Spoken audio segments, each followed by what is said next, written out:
Welcome to another episode of The Brand Called You, a podcast and podcast show that brings you leadership lessons, knowledge, experience, and wisdom from thousands of successful individuals from around the world.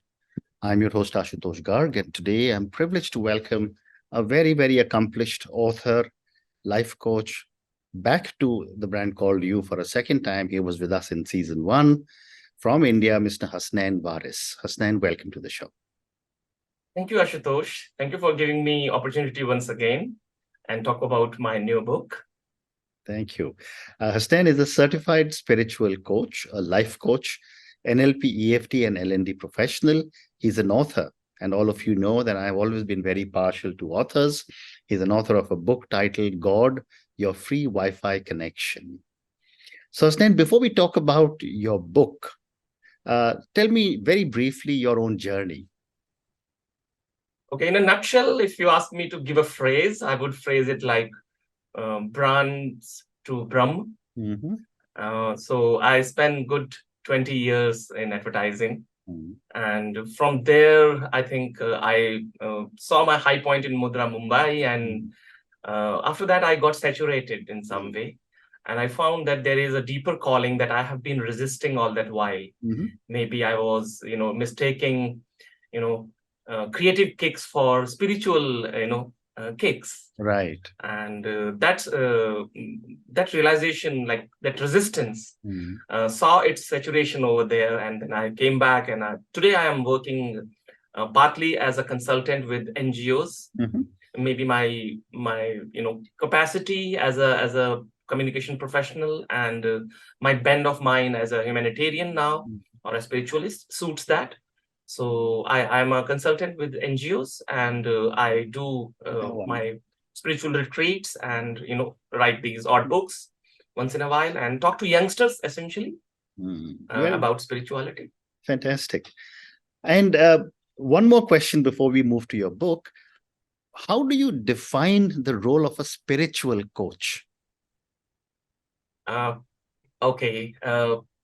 See, we have been exposed to gurus in this part of the world, we all know. But a coach is a very different relationship. Correct. He's not a mentor, so to speak. He is not a counselor. He's not an advisor even. So a coach is somebody who is one-to-one. He's more like a friend. And who is helping you find your own keys. So coach to me is somebody who helps you count your reps in a gym, but you have to lift your dumbbells, you have to pull your weight. Well said. Well said. Great response. Thank you.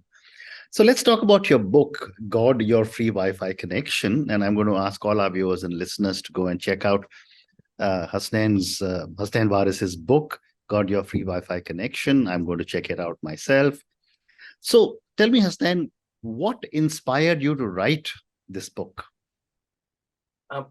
Ashutosh, since childhood, I have been, struggling with this idea that that why people are spelling the same thing in different ways, and trying to confuse themselves about something which is so obvious, right, so common. There is one statement that I would like to quote here from my great-grand guru, Hazrat Roshan Shah was my guru, and his third generation saint, the founder of Wasi sect, was Waris Ali Shah, a saint of Deva, Barabanki, Lucknow.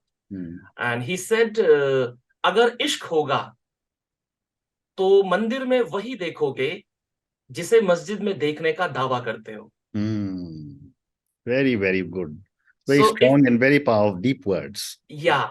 So if you have started seeing God in whatever capacity, you will see him everywhere. It's not partial. Absolutely. So my effort is to democratize, you can say, spirituality in a way. I sincerely hope you achieve your goals. The world needs it. Need your prayers, Ashutosh. Absolutely. So tell me then, Hasnain, how do you see the parallels? And I'm not even sure if this question is appropriate, between the concept of Wi-Fi connection and connecting with God. Okay. By Wi-Fi, I mean that it is all around you. Okay. It is within you. So there are so many saints who have said, Narab Tirath, Narab Makke, Sajde Kardeya, Ghas Gaye Mathe.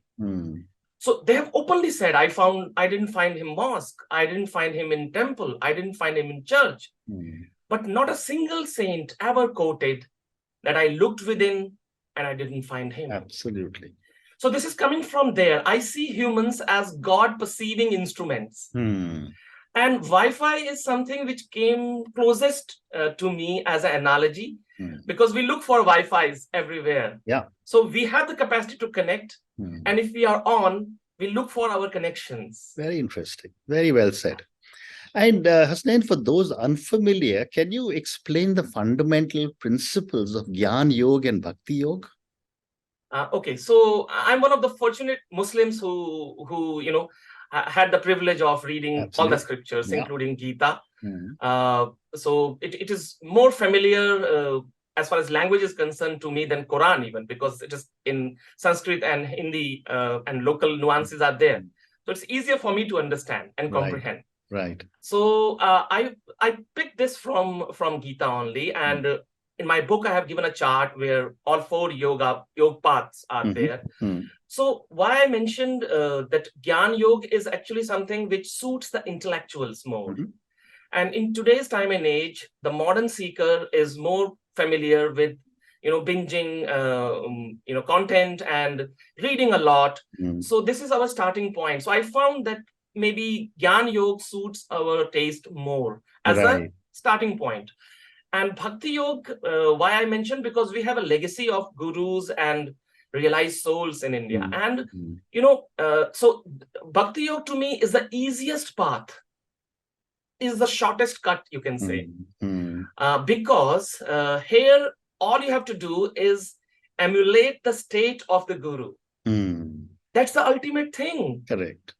Transcending your own, consciousness is what you are going to achieve at the end of the day. Whether you clear all your chakras, whether you balance all your energies, whether you read so much Gyan.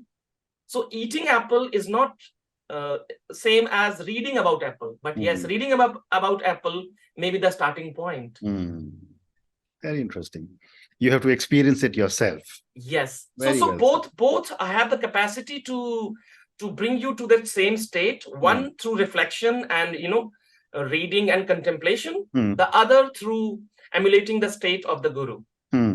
And in what ways do you think Bhakti Yoga complements or contrasts with Gyan Yoga? As I mentioned that Gyan Yoga is more suitable for people who can read and write. So just imagine many thousand years ago, when there was not enough ink to write, enough paper to write on, and most of the people were illiterates. So all these scriptures that we have today in written form were folklores, which were easier to cram, easier to remember, and even an illiterate person could sing the entire Ram Katha. Correct. So I have met such people. So that means that maybe Gyan Yoga became more popular after we got pen and paper. Because it was easier to duplicate content, and and today we are living in tsunami of content. So that way both are like 2 paths taking you to the same place, if that's a better analogy. It's a great response. And do you believe Gyan Yoga can help individuals in our very, very tech savvy world, and to use your phrase, in the tsunami of content, can Gyan Yoga help individuals in such a world? Yes, but too much of a good thing is also bad. In my previous book, I think I had written a line, and I think that will be an apt answer for this. People are trying to replace experience with content. Right. But experience cannot be replaced by content. See, if I browse 2,000 videos of Apple, it can't be as good as eating a slice of apple. The taste, is to be tasted. Correct. Correct. So God is a taste, God is an experience. It is not knowledge. The knowledge can take you to that experience. So knowledge is not the end goal. The end goal is experience. It can start with knowledge. It can start with balancing your energies. It can start with doing selfless service. That is, karma yoga. So you can start wherever you want to, depending on your bend of mind, what suits your situation and nature. But in the end, I mean, it is that higher consciousness that is something you will cherish.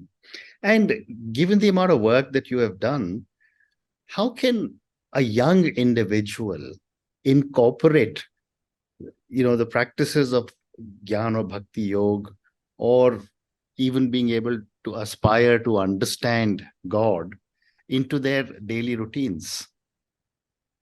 I was talking to my son the other day, and I asked him, like, how do you find me different from many other people who are in spiritual space? He said, you are few of them who are working. So I understand all the challenges. And I know I talk about how you can balance yourself. But yes, if you are too much in the rut, the only solution is once in a while, pull out of it, take a break, and, read yourself. Read your whole day, that how do you spend your days and weeks and months. So I think I would advise that take out time for yourself, for introspection, for reading yourself, right? Not just reading books. Nobody can give you a book better than you. Correct. So I think introspection can help us. And so are other things like meditation, and there are different tools which are for us to help. And you can balance things and find that sense of fulfillment while you are doing what you are doing day in and day out. Right. Well said. But, as you were working on your book, and I'm sure you must have spoken to many, many people, what, in your view, are some of the misconceptions that a lot of young people seem to have about Gyan Yoga, Bhakti Yoga, about God, about all the kind of disbeliefs that seem to be creeping in? See, God is a capacity. Correct. Okay. So humans are capable of, we have a very wide bandwidth. If you see Gita, it talks about 3 stations that we have, and we can fluctuate like there and anywhere on that. Lowest is Vanar, when you are living with your animalistic tendencies. Okay. And just see, Nar is there also in Vanar. Then comes Nar, which is human. And then there is Narayan, the human with godly qualities. Maybe he has his enlightened soul, and one who has transcended his own what do you call it, sensual perception capacities. You can call it extra cognitive abilities, or sixth sense, extra sensory perceptions, you can say, or intuition. So we can be anywhere. So that's why when we reach at Nar, and we have left our animalistic tendencies, which are basic instincts, and food for survival and mating, and creating a burrow, so we are above that. That's why people say in our circles, spiritual circles, that Manusha Janam Paliya to ab Moksha Palo. Now, if you have managed to reach here, may you move up further and reach higher. So all these are capacities within us. Correct. And what you're saying, therefore, is that a lot of people who have not yet reached the stage of believing are not being able to accept this 3-tier Vanar, Nar, and Narayan philosophy. Is that my understanding correct? See, you have to believe in your own capacities first. What is belief? Belief is not about that there is God out there somewhere on seventh heaven or cloud. Yeah. Like, the starting point is like, what is there in it me that can connect me to my higher potential? So the belief is not about a God up there which we can't see. The belief is about there are capacities within me which are unchannelized. Am I being my best? How can I improve? Why am I not living a fulfilled life? So having that belief, I think, is the starting point. And that is the right belief to start your journey as a spiritual person. Not that, okay, there is a God who just stamps my wish list and approves my, my desires. No. Very interesting. Very good. Thank you. And Hasnain, do you believe that technology and spirituality can coexist harmoniously? Yes, if they know their place. Both are human inventions. Yeah. Okay. If somebody sat in a lab and discovered some formula which is helping people cure their diseases, or created a fan so that they can, live a better life, or anything, a car so that we can move faster. There was other one who was sitting on a mountain contemplating and finding solution to human issues, maybe psychological issues. So one is solving their physical problems. The other is solving their, helping them solve their psychological problem and, Sukshma Sharir issues that we face, which is our subtle body. So I think both complement each other. But yes, of late, if you see, we are materially heavy now. So that's why we are disbalanced a little. Very well said. And how does your book address the issues of dogma and rigidity in religious practices? And I've often said this, that all our religions are closed canons. There's nothing new that can be added to them. And that hasn't happened for thousands of years. So I'd love to get your perspective on how can we address dogma and rigidity? See, what makes you rigid, I think, is fixed ideas. And if you see, truth is like water flowing under the bridge. Yeah. And you can't bring it back. And truth is same for all religions. We all know Allah is called Haq. That is truth. So I found love and truth common in all religions. Absolutely. The moment I'm able to see my truth, I will be able to see your truth also. And that may be the starting point of melting that rigidity. Because I'll find, all are same. It is just that like he is wearing different goggles, maybe glasses. Maybe your background is a little different. Correct. But we all are similar, if not exactly same. So the moment we realize that we all are trying to, impress the same God by different names, I think we will become mellow. We are bound to become mellow. So we should, I think, read others' literature. That is one sure shot way of, making you more reasonable and flexible. Correct. Well said. So I have time for two more questions for you, Hasnain. Please. My next question is, can you share a story from your book that embodies the fusion of all these paths?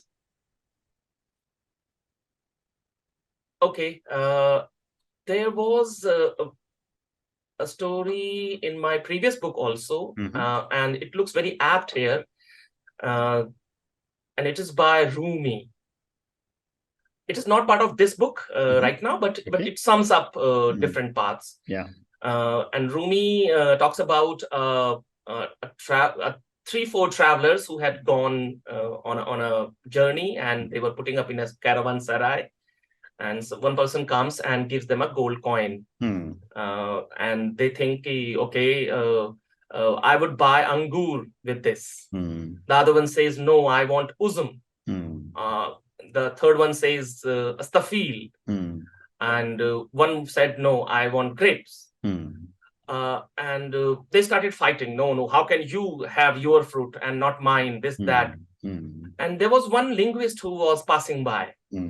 And he just heard them fighting with these names. And he said, okay, all of them are talking about same fruit. Yeah.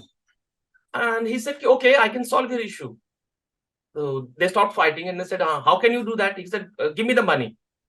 I'll get fruit for all of you. Don't worry. And he goes to a shop and buys grapes, and all of them exclaim, oh, this is the one. And, you know, they were fighting over the same thing. Absolutely right. Yeah. Absolutely. What a great story. Thank you. And my last question to you, Hasnain, what would you say are 3 lessons you want readers to take away from your book, God, Your Free Wi-Fi Connection? So one, I would say that look within, apart from reading any book which is available. Read them as pointers, but read yourself more. Like Baba Bulle Shah says, Pad pad ilm hazar kitaban, kade apne aap nu padhe hi nahi. So we read a lot of books, but we don't read ourselves. So my suggestion will be to read yourself. You are the best book that's available to you. Second, I found that it's an inherent human flaw that we fail to see truth. You know, we see psychological truth. So challenge your beliefs to see the truth, which is beyond your own beliefs. Yeah, well said. Very interesting. And on that note, and your 2 amazing lessons, look within. I think most of us don't like to see what is within ourselves. It's very easy, very convenient to pass the buck to someone else, but very powerful statement you've made. Read as much as you like, but read yourself first.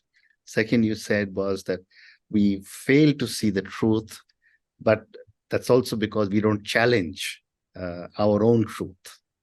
Yeah, our own beliefs, our own versions and stories about the truth. Absolutely, our own beliefs. So, Hasnain, on that note, thank you so much for speaking to me about your journey. This conversation about your new book, God, Your Free Wi-Fi Connection, has been absolutely fascinating. I've learned so many new things from you in our conversation today. Thank you also for coming back and speaking to me, and good luck to you and good luck to the book. Thank you so much, Ashutosh. Thank you for giving me this opportunity. Thank you. Have a great day. Thank you. You too.